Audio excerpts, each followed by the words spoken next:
Приветствую подписчики, зрители. Сегодня у нас обзор вот такого каминного портала.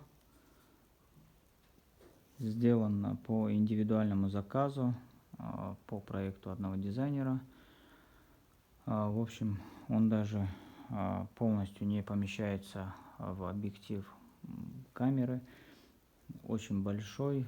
Сейчас скажу размера у него, то есть высота ножек 110 сантиметров, ширина 140. В общем, вот такой вот портал. Сейчас покажу.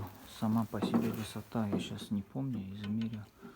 Так, вот 26,5. Внутри, естественно, он пустой. Я думаю, вы все понимаете, для чего это пустота. Он на самом деле очень большой. Это мы его еще подрезали. Конечно, эти куски, из которых мы сделали, они были почти по 2 метра каждый.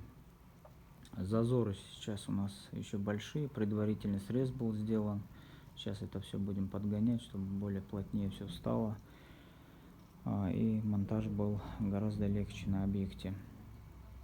Естественно, такого большого стусла нет, и поэтому зазоры прямо с первого раза выставить не удалось.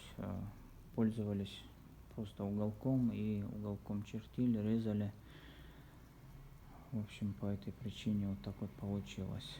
Но это в целом это не проблема, там немного подрезать, подшкурить, и этот шов шпаклюется, зашкуривается, и этого всего видно не будет.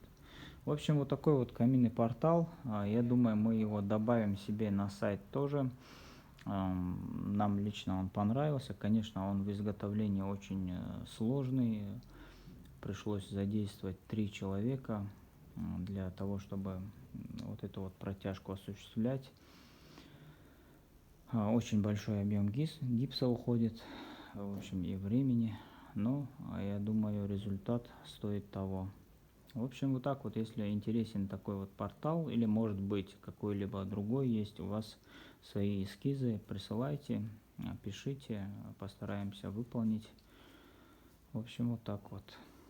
Ну все, до скорых встреч, подписывайтесь на канал, ставьте лайк.